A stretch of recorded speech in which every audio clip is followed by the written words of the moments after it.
Welcome back to another episode of Life with Lamb. Today I'm here with Kate. How are we going? I'm good. Thank you for having me. No, thank you so much for popping down. It's been a very long time coming. Yeah, I feel like we've rescheduled like 5-6 times, but we're here. We're here. It's present. Happened. We're doing it. We're in the moment. It's awesome. Yeah, I don't know. So many things have gotten in the way. Yes. So Spicy cough. Life. Just with all Lamb. The things. Little plug. I like it. Yeah. I like it. But how you been? Like, what's been happening recently? So I feel like you're the same. Just getting back into life post COVID, just finally starting to enjoy socializing, being out, getting that work-life balance back, all that sort of fun stuff. Just busy with work, trying to hustle with my business, and yeah, Which we'll definitely get into. that old little chestnut. But who are you? Tell us a bit about yourself, of course. Well, yeah, like you said, I'm Kate. I have a performing arts background. That was always kind of my passion and my love. Yeah, I was in musical theatre very much growing up. Spent all my spare time doing like local community productions. I always kind of thought I would go into musical theatre, like wanting to be a performer. But I think I very quickly realised that wasn't going to be a career for me. It's just an absolutely brutal industry. So then I had a real love and passion for business, and then I decided I want to kind of combine those two loves and do business in the performing arts. So rather than being a performer, kind of being on the other side of the casting desk and doing the casting and the producing and all that sort of stuff. So growing up I spent my time singing, dancing, acting. I've always been a very extroverted, outgoing, loud, crazy person, and I think that was kind of always a natural path for me to go into the arts. So that's just a little bit about me and what my life was like when I was young. Yeah, awesome.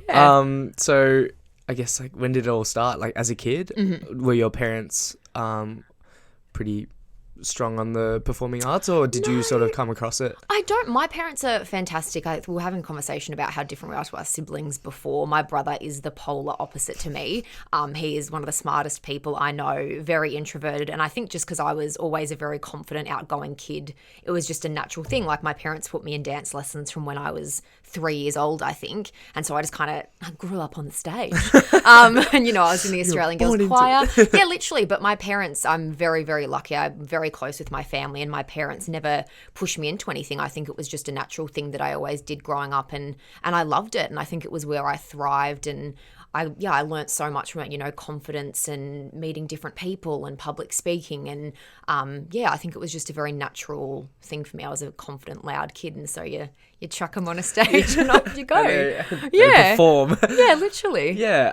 So you took it all the way through high school. Yes. And So uni. I was doing kind of the performing up until I'd say year 10, and that's kind of when you start having those conversations at school and you get the career counsellors in there like, well, what are you going to do with your life? And when you look, you're like, I'm 16. Like, I'm 16 years old, yeah. I'm 25 now and I still don't know. But I think you get to that stage where you start thinking, oh, okay, what am I going to do? Got work experience.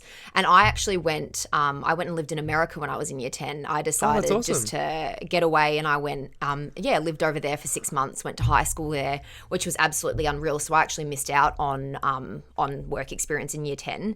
But I remember I was doing a theatre class in America, and I had to do a presentation on the arts in Australia. And so I was talking about all the performing arts institutions in Australia. And I remember researching WAPA, which is the Western Australian Academy of Performing Arts. And I was kind of looking through their website to get some information, and I came across an arts management course.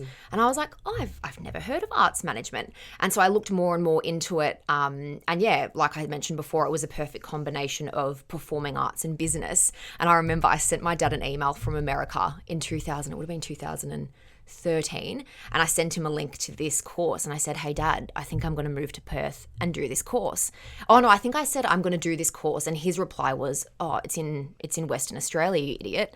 And I was like, yeah Dad, I know. And then literally the rest was history. Like, I learned about that course, and then I came back from America. And I once again, I realised that I didn't want to be a performer. I started going to open days for all the performing arts academies, and I was like, this is just, I know I have a bit of talent, but not that much.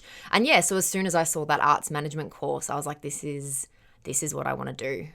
It's the best way to combine my two skills. Like, I did business management in year 12. It was my highest scoring subject. So I think I always had a natural kind of inkling towards business and management and all that sort of stuff. So yeah, from the age of 16 when I saw that course, that was what I knew I wanted to do, and the rest is history. Yeah, that's awesome. Yeah. You said about like performing and like not being up to scratch with people, or not necessarily, I guess, in your own view of things. Is there a certain like niche that you need to achieve for performing arts? It's like just so my thing was musical theatre, which is the triple threat, singing, acting and dancing. And once again, I knew I was okay at all of those things, but you have to be the best of the best. And I eventually did go to WAPA in WA, and you see the standard of those performers there, and then even then only 0.1% of them make it. So I think it was never something that really upset me. I was just like, oh, okay, like I just don't think I loved performing, and it was such a passion of mine, and I didn't want to lose that love. I think if I had have tried, I think I just would have resented it, because I know I never would have made it. And I think for me it was just accepting that, being like, cool, this is a great hobby, it's something I love doing, but that's not going to be a career for me. Was that a difficult thing to come to? Or? I don't think so. I think it was a very natural fruition. Like I said, I started going to these open days, and rather than exciting me, it just overwhelmed me, and it just made me anxious. And I was like, oh, I've always been, I'm a Pisces. I always trust my gut and trust my intuition, and my gut just told me no. And so I think, then as soon as I found this arts management course, I was like, oh, okay, I got this fire in my belly, and I was like, this is what I'm meant to do. So no, it wasn't a hard decision. I definitely miss performing, and I miss, being on the stage and all that, but I'm very content with the path I chose. I have absolutely no regrets. So yeah. Awesome. Yeah. And talk to us about this path that you chose. Like, what is arts management? Yeah. What does it entail, and how did you find it? I guess? So arts management is, it's essentially business management, but it's just for the arts. And so the best way, I think for me, I'm very much in the musical theatre world, but I realize a lot of people don't understand that industry. So the best way I kind of describe it is, imagine you've got a music festival. How does that music festival get put on? You have to have people behind the scenes doing the hiring, organising the lineup, organising the facilities, the ticketing, the marketing. That is arts management. And so, for me, my niche was always musical theatre and commercial musical theatre. So the difference between like commercial and independent, commercial is like the big multi-million-dollar shows, big budget, touring the country, versus the independent ones who rely on sponsorship and philanthropy and have really small budgets. Like for me, and I feel like in the arts it's a bit almost like taboo to say that. It's like, oh, you don't want to help the small companies. I was like, no, I want the big bucks. I want the bucks. And so in arts management, I obviously got into the course, and straight after high school I moved to Perth. I was 18 and moved across the country. In my course there were people who were interested in music and music festivals, dancing, straight theatre, music. Like it's very, very broad, and it was just that my niche was musical theatre. And so I moved over to WA. I did not know a single person in Western Australia, literally fresh out of high school, so ignorant and naive and oblivious to the world. It was one of the hardest things I've ever done, but the best thing I've ever done. It was phenomenal. Yeah, of course. Yep. Like, I haven't moved out yet, obviously. But shout out to the grandparents. Shout out mum and dad and grandparents as well. Talk to us about moving out, and what was that experience for you? Well, like I said, I'd already lived out of home for 6 months overseas at the age of 16. So I had a bit of experience. I think the moving out wasn't the issue. I was always, I think, a very independent, quite mature for my age, but it was the distance and the homesickness that I think we all kind of underestimated. Literally across the country, I did not know a single person. So it wasn't the moving out of home or, oh my God, I have to fend for myself. It was the fact that I had no support system, and it was literally me fending for myself, having to start fresh and create a brand new life from scratch at the age of 18. Like, I knew absolutely nothing. But so the first 2-3 months were, oh God, they were hard. And I'm very lucky. I've never struggled too much with my mental health, but the anxiety that I experienced in those first few months was debilitating. And I remember I still get emotional thinking about it, like calling my parents and just saying, I can't do this. Like I cannot be here. And my mum and dad and my parents also sobbing, like them, the fact that it was gut wrenching. Like, I think what the three of us went through was, oh my God, it still gives me goosebumps. I have a visceral reaction thinking about it. And they said to me, just stick it out for a year. They said, you've done it, just stick it out for a year. And then at least you know you've given it a red hot crack. And if it's not for you, that's fine. And I think a big thing that my parents have always said is think of the alternative. They said, if you don't do this, if you move home to Melbourne, what are you going to do?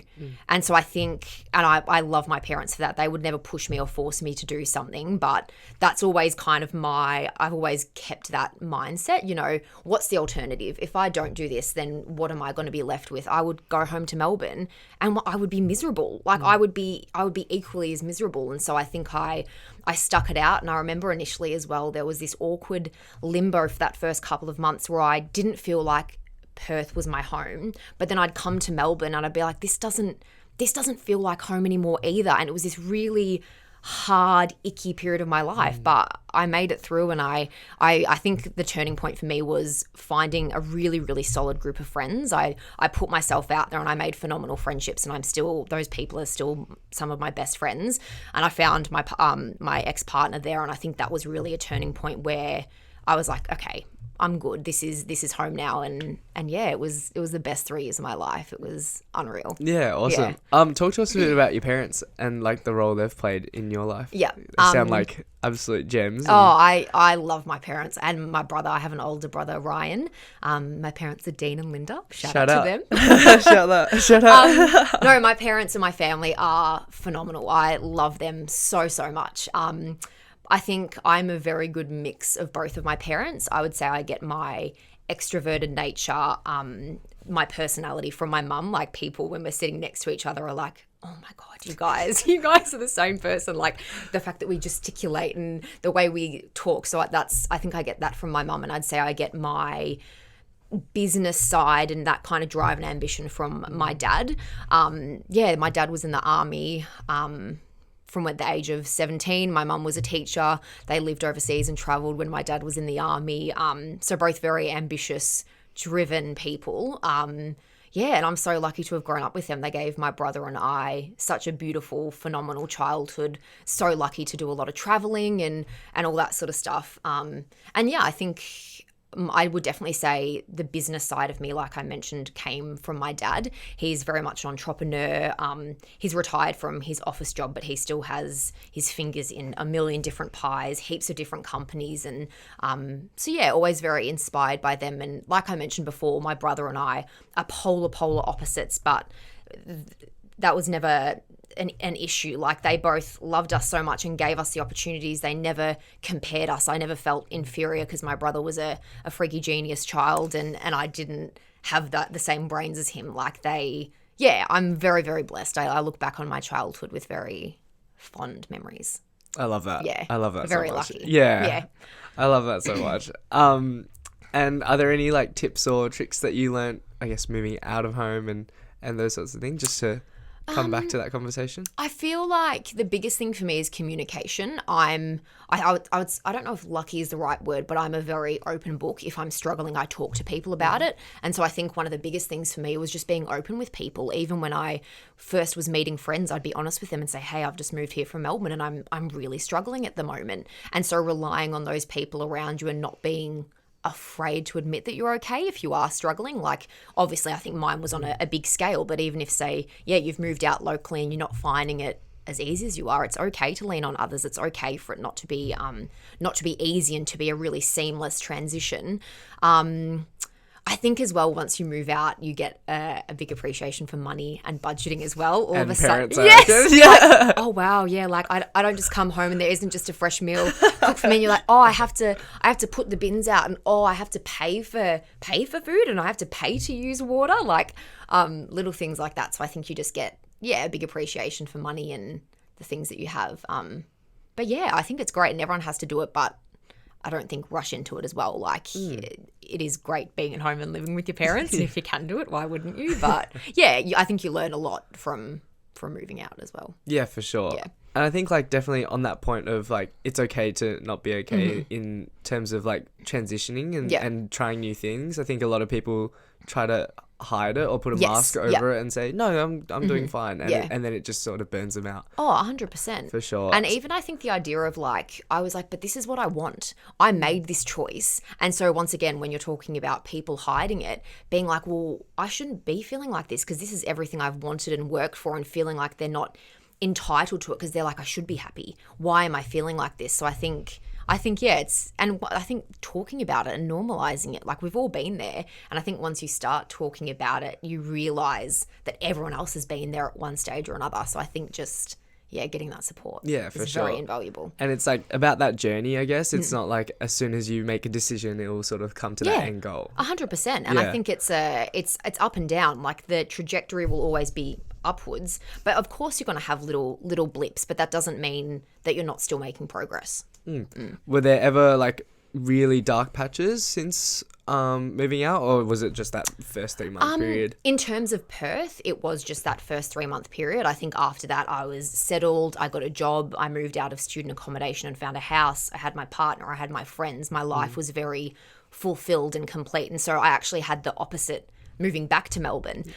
So I'd obviously lived in Perth for 3 years. I'd made a life for myself over there, and then uni ended. And so the start of 2019, I moved back to Melbourne, and I had that whole thing in reverse.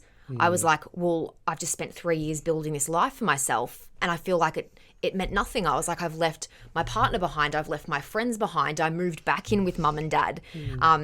And so I think I then experienced the reverse of that on the other end, because, yeah, it felt like nothing had changed in Melbourne, and I'd had such a unique, beautiful experience. And then I came back and it felt like nothing had changed, but everything had changed all in one. So it was this really confusing experience. For sure. I can imagine that. Yeah. And like, I guess thinking pre-Perth, did you ever think, I'll just spend the 3 years there and then sort of not invest as much? Or it sounded like you invested a lot into Perth. I did, but I think I always knew I would come back to Melbourne because once again, coming back to my goal was commercial music theatre.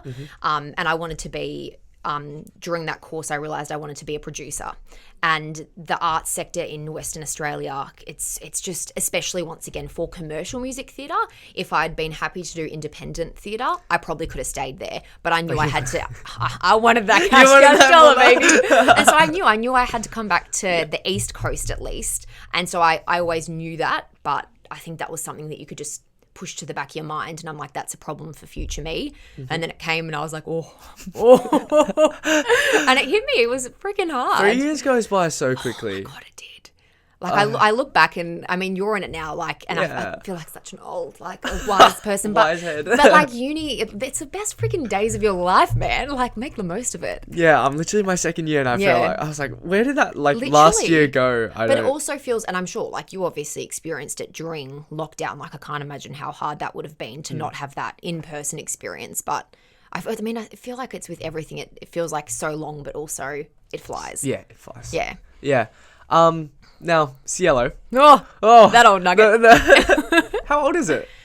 8? No, oh my gosh, nearly 2 years. So it'll be 2 years in June. That's so exciting. Yeah. So this is why I've gotten you on. Yes. But talk to us a bit about Cielo. What is it? Yep. Where did it come from? Well, the start of Cielo was as a result of COVID. So backtracking a bit, after uni, I moved back to Melbourne. I had a 6-month contract in Melbourne. Then after that finished, I was lucky enough, I went and did a solo trip in Europe for a couple of months pre-COVID. And then when I was in London, my dream company, so there was this company I always wanted to work for, a massive commercial music theatre producer. In my last year in Perth, I'd done a 10-week placement with them in Sydney. And so while I was overseas, they advertised for a role. And I was like, oh my gosh, this is it. I managed to get the role. So I literally got the dream job in my dream company. So I came back from Europe and 2 weeks later moved to Sydney. So then I was working and living in Sydney full time, kind of went through that whole experience like Perth where the anxiety, the moving out, the homesickness. I was there for 4 months and then COVID happened. Oh, no. And so I had just gotten my dream job. I had worked so hard to get there. It was everything I had ever dreamed the whole time I was in Perth. It was, the company was GFO. So GFO was the goal. I was like, one day I'm going to get there. And I got to there at 23. I was living my best life and then COVID. And so I had to move home, move back to Melbourne, move back in with mum and dad once again. And we were in the middle of the big first lockdown. And at that stage, I'd just been stood down from my job because obviously none of us knew what COVID was going to be. So I just packed up a little suitcase in Sydney. I was like, I'll be home for a couple of weeks and then I'll be back. And then lockdown obviously happened. And I'm the kind of person who goes crazy if I'm not busy. And that's when my mental health starts to drop. So I was like, I need something. I need something to keep me busy. And I had studied Mandarin in high school and I really loved it. And I had to stop it when I went to America. So I was like, maybe I'll relearn Mandarin just for something to do. And so I'd kind of started doing that and was just plodding away in lockdown. And I had always been a person who was big into earrings, like working in the performing arts and all that sort of stuff. Everyone's very bright and colourful. And my thing was always earrings. I was always wearing big statement dangles and it was a way that I could express my personality. And when I was in Europe, I'd bought all these earrings and I'd bought these beautiful clay earrings in London and I was obsessed with them and I wore them all the time.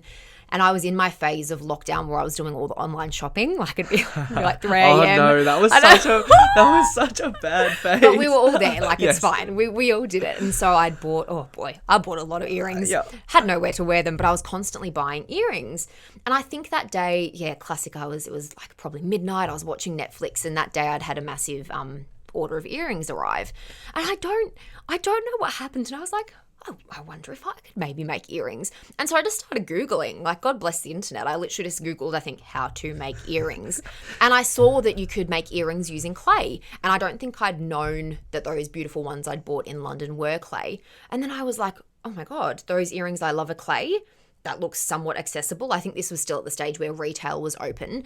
And I actually think it was this time 2 years ago, because I remember it was around Easter or Anzac Day, and I said to mum and dad the next day, I think I'm just going to go to Spotlight and buy some clay and make some earrings. And mum and dad were like, you go, sweetie, you do you. And I remember I'd had that was the stage as well where we were doing all the classic friendship group Zoom calls every night. And so I think I was on a Zoom call with my girlfriends that night and I was like, guys, I made some earrings today. And I rolled it out with a little pasta machine and put some little colors and they're like, oh yeah, they look great, babe.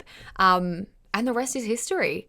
I think I made those earrings and I was like, this is fun. This could actually maybe be something. And yeah. Just ticked over into... That was the beginning of Cielo. Oh my gosh. Yeah. Can you talk us through I don't know, obviously the video inspired you and then what were the steps from there? So like I said, I think as well, I'm the kind of person who if I start something and I kind of get into it, I'm like, that is it. I get hyper fixated and it becomes an obsession. So after I'd kind of made this first batch of earrings and I was like, oh, this could be something. It literally just consumed me and we were in lockdown. So I had the capacity to just do it 24/7. So it was Googling, it was hours of research and videos and just playing around. And my dad has a shed in our backyard where he keeps all his gardening supplies and he's very, he loves doing little bits and pieces. And so he had a little desk, my old desk from my room, he'd put in the sheds that he could have little projects and make shit and whatever. And I said, hey, Dad, do you reckon I could just sit in the shed and do this? He's like, yeah, why not? And so I took over my dad's shed. That became, and it still is, Siello Designs HQ.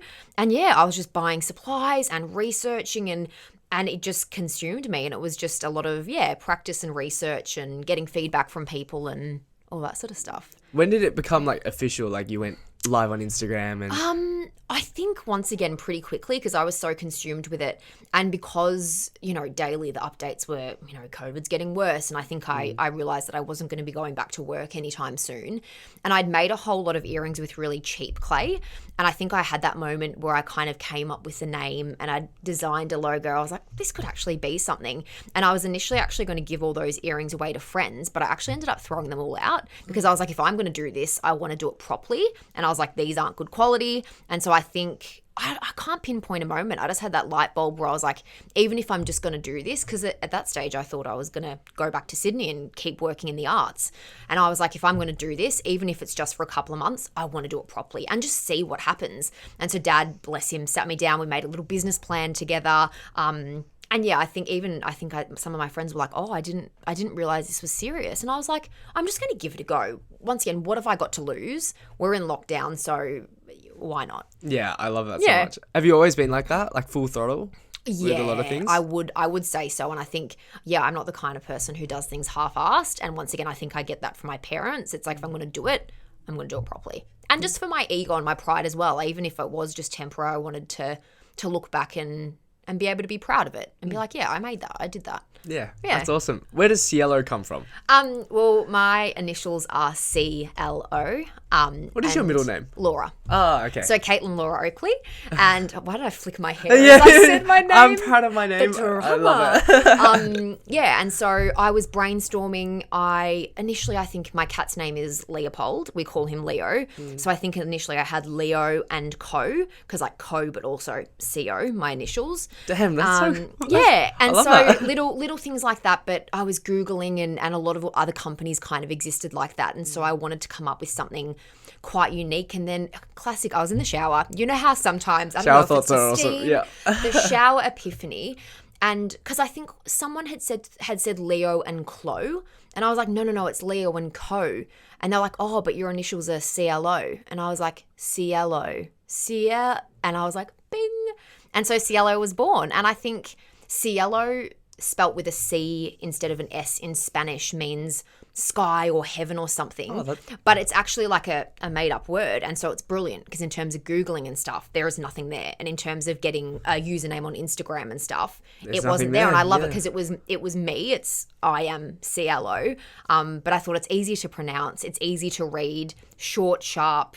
And I also didn't want to pigeonhole myself into like earrings. I didn't want it to be like Cielo clay, Cielo earrings, because then like it's great for me now, obviously, because then I am wanting to grow and expand my business and I'm not pigeonholed into one specific thing. Like Cielo can be anything. So yeah, I'm still really, really happy with the name. I'd be happy with that name as well, far out. And if you could describe to the listeners what type of earrings you make. Yes. So my big thing is statement dangles. I want them to be big, bold, beautiful earrings that they're not the dainty little ones. They're big, and I think they're an expression of your personality, and they're a statement piece. And so I think my tagline is, it used to be polymer clay earrings that turn heads, but now it's just earrings that will turn heads.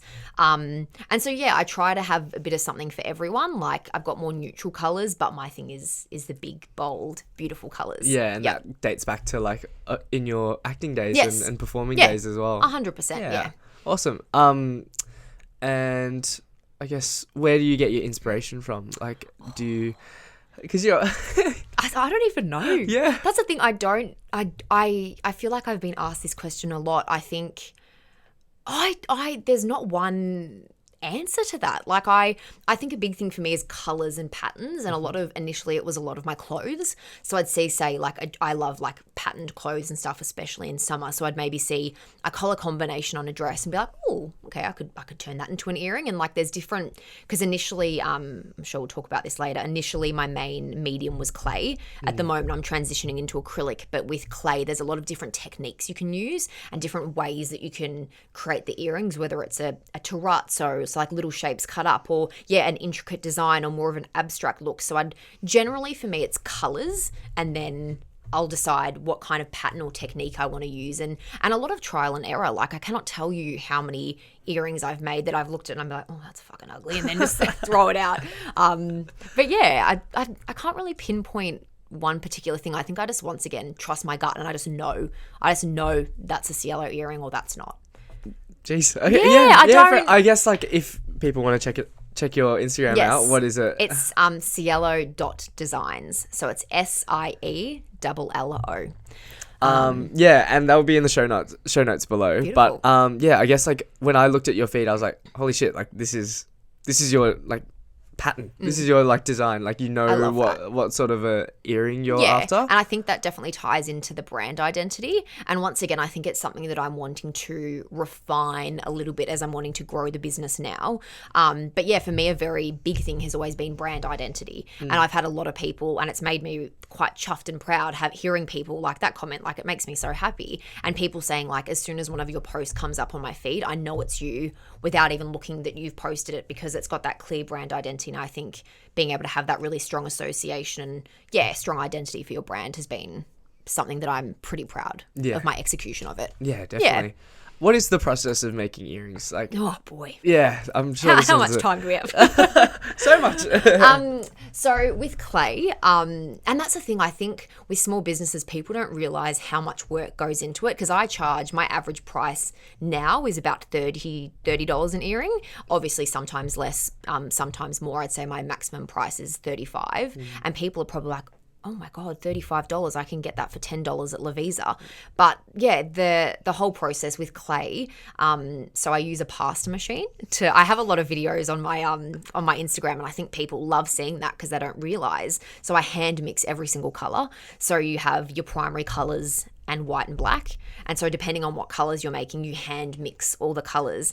And then you've got to condition the clay to make sure it's soft. Then you create, it's called a slab. So imagine you're baking and you've got like dough. And so you roll out the dough and you cut your cookies out of it. That's exactly how making earrings works. And so you make a slab of this design, and then you cut out the shapes. Then you have to bake it in the oven, and then it will have really rough edges. So you have to individually sand every single piece. Oh gosh. I will making, and so like an earring, for example, say it's got 3 components. You've got a tiny little stud top you have to sand, and then the big part, and then the little part, and then I might be wanting to glaze it or resin it. So I'll do like resin doming to make them really shiny. So then you have to resin it. If you've resined it, you have to let it cure for 24 hours. Then you have to resand it. Then you have to individually mark and measure out where you want to drill the holes. Then you have to drill the holes. Then you have to assemble them. If you're using brass pieces, you have to polish the brass. So it's a very, very, very in-depth process. Yeah, if people want to do a step-by-step. Oh my God, there we go. Have fun, good luck. I know, far out. But in lockdown, I had the capacity to do that. This is true, yeah. I had the time, and it was phenomenal. And I would get like bruises and aches in my hands, but it was so rewarding because you put together and you're like, oh my God, I made that. And then to see people buying them and comment, like it's so rewarding. But I think the realization I've come to now, and that I'm kind of going through now, is that it's not scalable. Because so often people would be like, why don't you just hire someone? And how do I teach someone that? And even my style, how do I teach someone that? And once again, I'm working from my dad's backyard shed. Like, I can barely fit, let alone another person. And so it's a very tedious process. And so when I did start to gain traction and more customers, and especially over Christmas time, and then, we started working together and working in retail, like I just couldn't keep up. And so I think that's kind of a transition I'm going through now, is how do I scale this business and start mass producing my products? Yeah, definitely. That's awesome. Like, it's such a process. Yeah. And I guess you'd definitely be on that like support small business wave as well. 100%.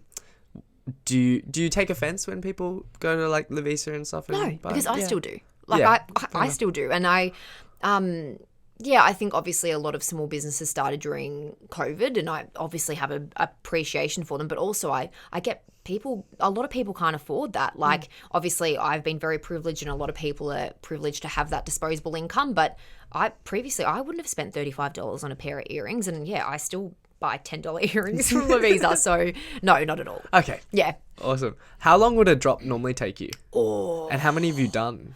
So for me, and once again, this is something I'm changing, but the model previously was I would do a monthly release. And so every month I would try to have a release. And within that release, I don't know how I landed on this, but I would have 7 collections. So a collection is a particular design of earring. And then say in that collection, you'll have different shapes. So for me, I'd always try to have, some neutral, some bright ones, some resin ones, some gold, some silver. And it would take me a whole month. And I would be grinding it up till 3, 4 a.m. And even the process of product photography and you get it, like all the behind the scenes of a website and editing photos and uploading photos and writing product descriptions, and it was all consuming. And obviously I had that capacity within lockdown. But yeah, a whole month, and sometimes I couldn't get it done in a month, so it would maybe drag out to 5, 6 weeks, and especially over Christmas and when I started doing markets, and it was like how did I keep up with that demand? So yeah, it would be a 24/7 hustle, and as soon as you've done one release, you start the next one. Yeah, definitely. Have you say like in lockdown and in lockdown, your motivation was obviously high because you had like something to do. How have you managed outside of lockdown?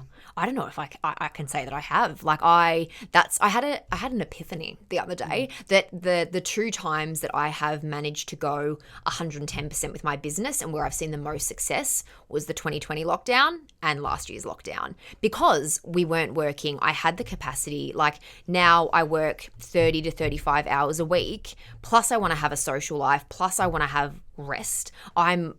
I would be lying if I said I wasn't struggling with that right now. I just said to you before, I haven't posted on Instagram in 4 months to the day. And I burnt out really, really badly over Christmas because we work in retail and we know it's chaos. I was working full time over Christmas, plus trying to do online drops, plus doing a market every single weekend where I was selling out of my products. And so I would say that's something I'm struggling with at the moment. And I think it's something I feel like it's almost glamorized, is this hustle and this, you have to be burning yourself into the ground. And I feel like especially with social media and TikTok, you see, people say I work my 9 to 5 and then I work my 5 to 9 if you've got a small business. But I feel like it's almost quite toxic because I died. I remember getting to markets and I would just burst into tears. My mum does markets with me, bless her. And I would just burst into tears and be like, Mum, I can't do this. And so after that Christmas period, I took some time off. And at the moment I'm scaling my business, which is why I've taken a step back. But I'm being honest, I'm not managing it at the moment, and it's really on the back burner and it's not a priority of mine. No, I think that's a lie. It is a priority of mine. I'm scaling. I'm doing a lot of work behind the scenes. But yeah, I don't have a magical answer because I don't even know myself. Yeah, and I think some people just like, not some people, I won't like put it out there, but I think there's a huge conception, like that TikTok culture of like work your 9 to 5 and then 5 to 9, and it's like we're still human, and they've got that beautiful music in the background and the filter, and you're like, you don't see the blood, sweat and tears and the mental breakdowns and the financial hardship and all that goes into it. So I think it's important to be honest and say, well, I'm not managing at the moment, I'm not balancing, it's all work and social life and rest and like 10% Cielo in the little bit of time that I have free. Yeah, definitely. Yeah. How do you like to take time off? I love sleeping. I love a good Sleep's nap. great. Sleep's great. Once again, musical theatre is still a big thing of mine. Like last night I went to Moulin Rouge with Mum and Dad. That was one of their Christmas presents. So I love going to the theatre. Like that's still my happy place, sitting in the theatre and watching a show. Otherwise, catching up with my friends. We went out for dinner the other night. I love eating, hanging out with my friends. I feel like I'm kind of past my stage of big going out partying. Like I love just being at home with my mates, having a few drinks at home, having dinner, having good conversations. I do love exercise. Obviously, we work at Lululemon, so we love a bit of sweating. Bit of sweating. Yeah, and I think I'm at a stage where I have a good balance. I'm quite content with, in terms of like retail work and not so much Cielo, but yeah. Yeah. And Cielo, like upscaling and everything behind the scenes. How's that all going? It's going really well. I think it's not going at the pace that I wanted it to, and I think I'm going to have to scale back my work at Lulu because I want to put in the time and effort, and so I think I need to make a sacrifice in order to be able to do that. But at the moment I'm working on moving from clay to acrylic. And so, I think I had that realization over Christmas last year that I can't keep up at this pace. The demand is there, but I'm one person. I have never outsourced anything the whole time I've done my business, even in terms of packing orders. Like I've always been I refuse to get help from anyone. I'm like, this is my baby and I want to own it, which I think is a good and a bad thing. Yeah. I think stubbornness is a good and a bad thing. Like it's a double-edged sword. 100%. And my perfectionism is another double-edged sword. Yes. But yeah, so moving to acrylic so that I can scale it. And so essentially now what I'm doing is, and that's what I mean when I say that Ciello's on the back burner. It's actually not. I'm still busting my ass on it. I can imagine, It's just because I'm not posting on, I think my thing is I'm not posting on social media. And because of that, I'm therefore not work. I think social media is such a defining thing Yes. for a lot of small business owners. Yeah. Like if you're not posting, it means you're not doing work. Yes, But it's like, literally. no, I'm working my ass off I behind just the had scenes. to check myself then, because I was like, well, I am working. The only reason I think I'm not is because I'm not publicly posting anything. And it's like that validation that you Yes. need from people. And I yeah, think that is- external stand, those likes coming in and Yeah. people commenting and and so yeah, in the background I did a 6-week course on Adobe Illustrator to learn how to digitally design earrings. So that's awesome. I've recreated some of my most popular clay designs, but then also coming up with brand new designs. And so essentially I create them digitally on my laptop. And then I found a company in Brisbane who specializes in laser cutting acrylic. And once again, I liked supporting an Australian small business to do that. So this is the first time I've outsourced. So I'm proud of myself doing that, surrendering control. And yeah, so I send the files off to them. They laser cut them for me, send them back to me. And then all I have to do is assemble them. Yeah. And so I you know what, I've been working really friggin' hard the last few months to get it all going. Own that. And I'm really, really happy. There's a lot of trial and error. I came up with some designs, ordered some prototypes, got them back, made a few changes. And even I went away with my family to Queensland a couple of weeks ago, and that whole time I was there on my laptop doing stuff. And so I've received my first order of final exciting. things. I'm wearing stuff now. So I've started assembling them, and once again, still a few tweaks, but I'm really excited. It's just, once again, I'm not doing it at the pace I would want to be because I'm still working full time and all that. But so moving to acrylics that I can mass produce so that I can design a file, and then I can, if I want 10 of them or if I want 1,000 of them, I just click a button and order them. And yes, I still have to assemble them, but there's no sanding, there's no baking, there's no, it's all done for me. Yeah. What is the difference between clay and acrylic? So they're both still incredibly lightweight. That is one thing I love about my products, and I wanted to keep because I don't. Do you ever wear big earrings or not really? Not really. I wear like a pearl. Yes. But Well, even if an earring's heavy, you want to take it out after an hour or so. So my thing is, you want to be able to wear your earrings the whole day, so they're still really lightweight. I would say, obviously with acrylic, less room for human error because I've designed them digitally. There's no risk of me accidentally drilling a hole in the wrong spot or something like that, and the structural integrity is there. So I would actually say the quality is better because there's no room for human error. The only restriction is obviously with clay, like I was saying, different techniques. You can make really unique, beautiful patterns, and there's no two pairs are the same. yeah, and would it be like different textures? Yes, as well. 100%. And because they are 100% handmade, you can confidently say no two pairs are the same. Whereas with acrylic, they're going to be the same. How do you feel about that? Do you feel that not tarnishes, but No, I know what you mean. Knocks your brand image a little bit? Yes and no. I think that is something that I had to come to terms with myself, because a lot of people had said can to me, imagine, yeah. why don't you scale? And that was something I really prided myself on, is that they are 100% handmade, but I think once again, removing that stubbornness and accepting I can't keep up, I can't do this, and it's a sacrifice that I've had to make. And I think they're still unique in their own way, and it's what I have to do for me and my business and my sanity. And I guarantee, yes, I'll probably lose some customers from it. I'm sure I'll probably gain some customers from it, but I think I could waste my mental capacity being upset about it, or just accept that it's what I have to do to scale my business and be excited about it. Yeah. Yeah. Nice. And in terms of outsourcing, do you do your own research and everything, or Yes. did you know friend of a friend? No, or- I've always been very proud of myself that I have done everything myself, because I don't know anyone else in this. I don't know. Yeah, it's so niche. hours. And once again, this is a side, and you get it as well, that people don't see, is the hours and hours of research and trial and error. And I don't even know how I found this company. I think I just stumbled upon them and then realized that a lot of people who I follow, whose earrings I love, that's where they get them cut. So I think it was honestly quite an easy process. And then I did that online course through that company as well. Oh, okay. So they offer that as well. Yeah, That's sick. 100%. Yeah. Awesome. Talk to us about your social media, because you've blown up. Oh my God, stop.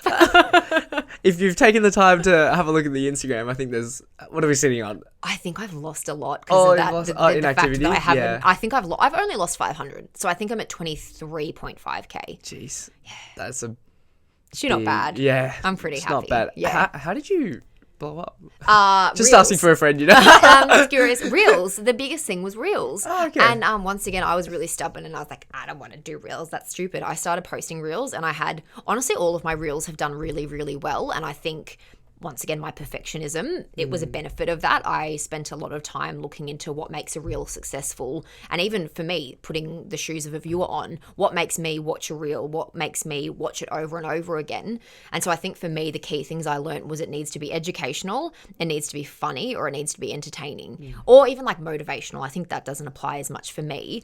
But a big thing, like you were saying, people, when I explain the making process to you, people don't understand how it's made. So for me, showing the behind the scenes of my earrings and having it timed perfectly to music and having really smooth transitions, like one of my reels is nearly at 1 million views. Oh my gosh. And a lot of them have like hundreds of thousands of views. And so it was during last year's lockdown, and once again, when I had the time and capacity to, even if it took me a couple of hours to make a reel, I was gaining upwards of like 1,000 to 2,000 followers a day when I had reels going off. And so the growth was exponential. It literally went from quite slow and steady. I think I went from 5K to 25K within a matter of a couple of months. That is crazy. So yeah, bro. once again, the power of the Gotta internet. hop on the reels. Yeah, literally. But also I think for me, mixing it up, I was very stuck, and that's what I need to, my next thing, I need to diversify my marketing platforms. At the moment, it's Instagram. Like my Facebook is, there's freaking nothing going on there. I don't have TikTok, even like EDMs I don't do. So I really need to diversify, because if I lose my Instagram, I'm fucked. Like I've lost everything. And so I think for me, I was just posting photos and I was like, all right, let's mix it up and see what happens. And it worked. So I think, yeah, not being afraid to kind of take those risks and learn. Like, I think I was like, but I don't know how to do them. I don't want to be a beginner. Like, I think being okay with being a beginner, my first couple of reels were absolute trash, but it's like just practice and putting in that time and effort. And oh my God, it paid off. It was unreal. Yeah, that's awesome. Unreal. I knew. It is good. How did you feel about putting yourself out there? I mean, you didn't like put yourself out there, but obviously taking the plunge into a business, putting yourself out there to friends and those sorts of things. Was there anything that you needed to tolerate or deal with? No, I think just my own demons. Like, and honestly, like, you feel silly, you feel a bit embarrassed, and I think my biggest inner demon is like the fear that people won't take it seriously, and think that it's just a funny, silly little novelty thing. And I think, and I still do, like, I feel the need to prove myself and to prove that it's good and it's worthy and it's successful. And I don't know, I think the biggest thing for me is coming from losing my career, and that was such a big part of my identity and my self-worth, to then making earrings. I just felt like it was such a massive fall from grace. And so if anything, I think it was me, because I was so lucky. All my friends and family were so supportive, and the word of mouth marketing that I got from them was invaluable. If anything, I think it was me. My friends and that were resharing all my posts and my stories. And so I don't think, if anything, it was externally. It was me, and being okay with myself, putting myself out there rather than the other way around. Yeah. Have you come to terms with it?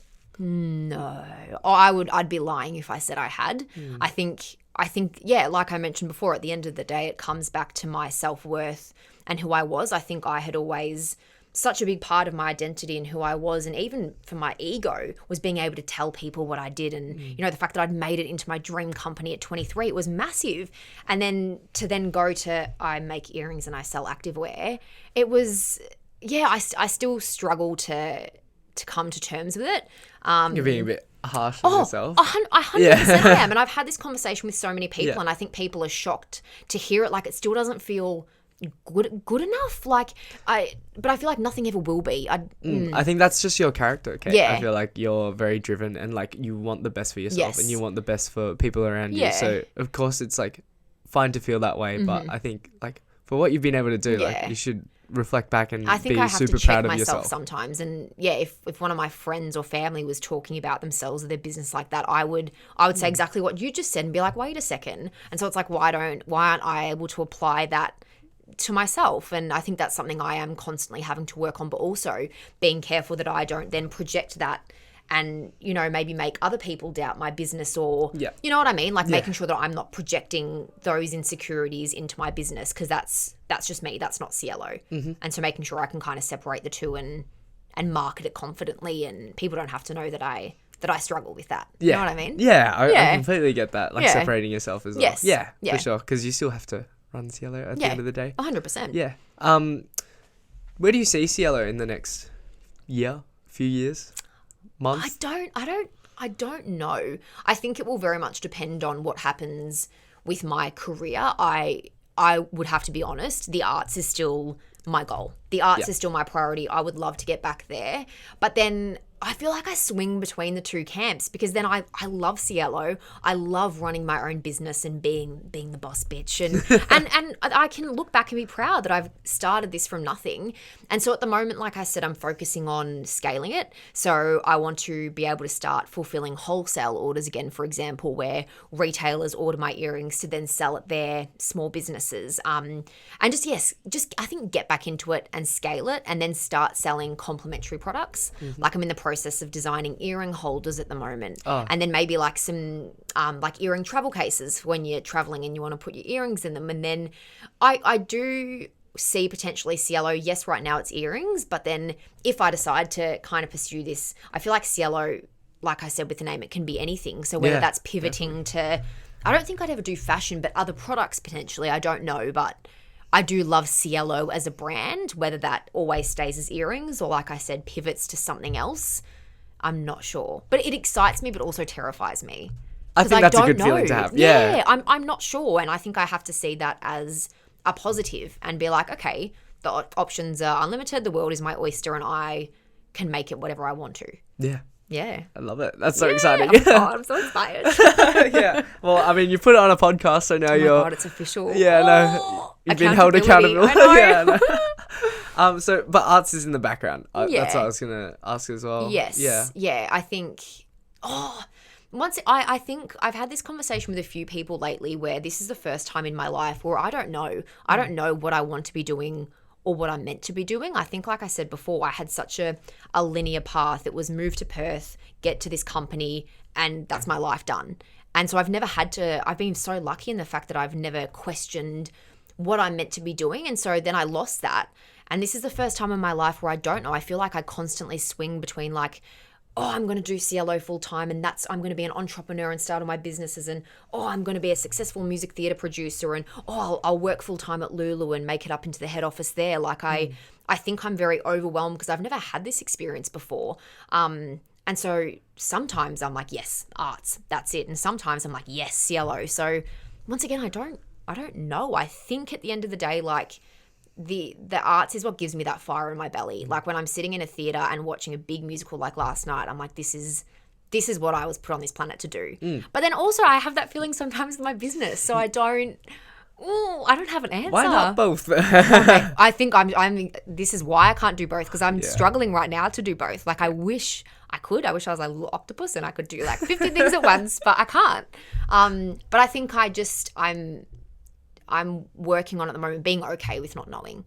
Yep. Like I feel like I'm 25. I feel so old, but I'm not. I've got the rest of my life ahead of me, and it's exciting that I have options. And I think that's the way I have to look at it right now. Yeah, I love it. Yeah. Do you have any like go-tos in terms of like settling your mental health or like becoming less overwhelmed? Talking about it. Yeah. I think like I said, I've had this conversation with a lot of people lately, and I think once again, I'm very, very lucky with my mental health. Like right now I'm in a really, really good place, but I think if I have those icky feelings, I just talk about it with people. And I often find like comfort and solace in the fact that other people are feeling the exact same. Like I feel like a lot of my high school friends especially as well, where we're all at this age where people are doing so many different things. We're all in the same boat and we're all going through it in our own different ways. So I think, going back to what I said before, just talking to people and sharing the experience. And my mum always said a problem shared is a problem halved. And that's what James said in the last podcast. What a man. I talk to people and I physically feel the burden. I think so coming too. off my Yeah, shoulders. I think like as I've grown up as well, it's like so easy to just let things boil Yes, over yeah. Internally as well. But as soon as you just say it, It's like, it's like it's like this huge weight just comes off, Yeah. and it's Yeah. I think it's awesome. yeah, Yeah. 100%. Go us. Oh, go us. Yeah, I know. Go team. What's next for you as well, though? Like we talked about Cielo, Yeah. but you Once again, I don't know. just like a day by day sort of. Yes, but no. No, I think I know. I'm hoping to maybe get some travel in. I think Yeah. while I have this freedom and flexibility, I was looking at buying an apartment potentially, but that's just, we all know that's impossible right now. So I think while I'm single, while I'm still living with mum and dad, while I've got a job with a bit of flexibility, I think I'd love to maybe travel. Yeah, definitely focus on potentially scaling Cielo. Like I said, I'm always kind of looking for arts things in the background, but yeah, just I think as well getting back my fitness, that's a big thing. Nice. I was very pre-COVID, very into my fitness, and so just kind of working on getting that back and working on myself a little bit as well. Yeah. Yeah. Love it. Yeah. I forgot to ask, but like markets for Cielo. yes. Yeah. Yeah. Like, how'd you get into that? And It was always, obviously, because I started the business during lockdown, markets weren't a thing. So it was always something I wanted to do in my spare time. I've always loved going to markets. And so that was just a natural kind of fruition for the business. Like I mentioned, my mum does the markets with me.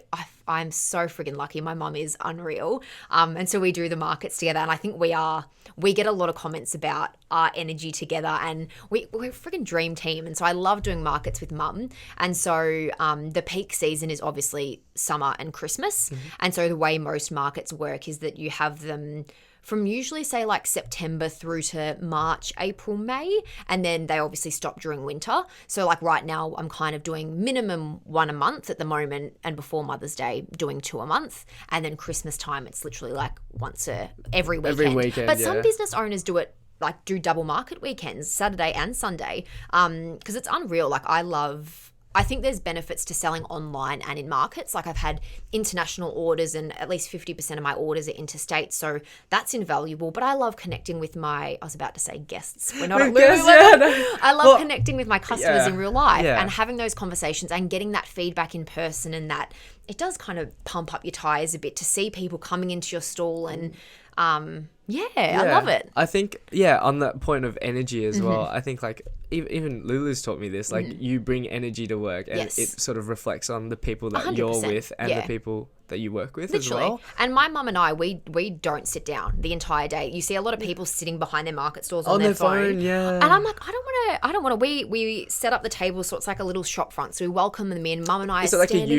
U shape? Yeah. Yeah. And we literally don't sit down the whole day. And I'm really proud of what we've created and the feedback that we get. And over Christmas as well, you get a lot of people who, obviously earrings is a very oversaturated market. It's fine, you need competition, but there's lots of earrings at markets. So often we have a lot of people coming in, they look and they leave. But I would say 80 to 90% of people come back and end up buying from us. And so that's a massive kudos. Pump up your tires as and well. you're like, You came back for me. and it's amazing, and it's great that I have mum to do it with, and I love meeting. And the amount of people who came up to me at market saying, I came here today because you posted and I saw you saying you were going to be here on Instagram. I follow you on Instagram, and over Christmas people saying, I started following you because I saw your reel and I came today to buy your earrings. That's awesome. People coming wearing my stuff, like wearing my earrings when they come into my market stall. So I love it. It's nice not having to like upload photos online. It's like you just bring your stuff, you set up and you go.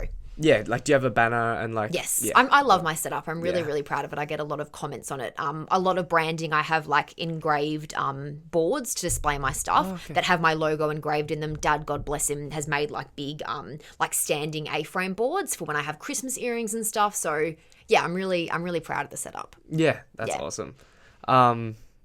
So do you have any tips for anyone who's a bit entrepreneurial and like wanting to get out there?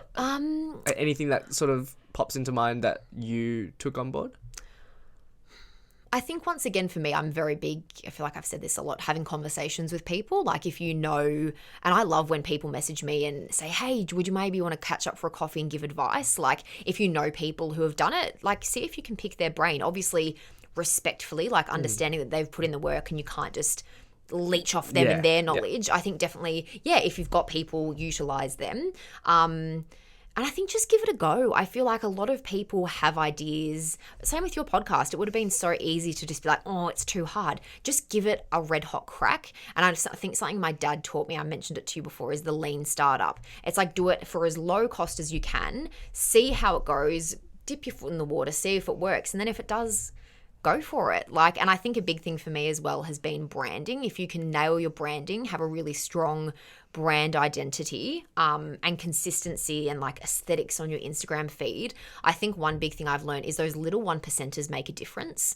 Like I've had a lot of people say, that's such a Lulu That's term. such a visual. The 1%ers, the gold standards. Yes. But seriously, a lot of people say to me, oh, but do you really need to do that? Those little things that I take a little, even if it's a couple of hours of my time, when you do have an oversaturated market, because regardless of what you're doing, there's going to be competitors out there. It's those little 1%ers that make you stand out. So if you have the capacity to do it, do those little extra things, even if it's handwriting notes for your customers, or at a market, if there's a little kid, giving them a discount so they can get their mum a pair of earrings. It's those little things that you can do to stand out that will keep people coming back, and then make them word of mouth marketing is huge. Yeah. So if you can make that impact on your customers, the flow on effect is invaluable. Yeah.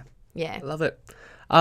Thank you so much for your time. Gosh, no worries. I was so nervous to start with, but I feel like that was easy. It was fun. Yes, It of was course. chill. We love chatting. No, thank you so much for having me. I was saying I really admire you and your podcast and what you've done, and I think it's really great that you've been able to create this platform. So Thank you very much. I Yeah. really enjoy getting people like yourself on, and, thank you. and anyone if they want to have a chat. do it. It's so fun. Where can people find you? So like you said, I do markets around Victoria. So I always have markets on my website, which is ciellodesigns.com. I sell online at markets, and then my Instagram, like we said before, is cielo.designs. Awesome. Cheeky plug. There will be in the show notes below. Beautiful. Thank you very much. You Thanks, can Jaden. you can follow Life with Lamb podcast on Instagram as well. But until the next time. Thanks. Bye bye.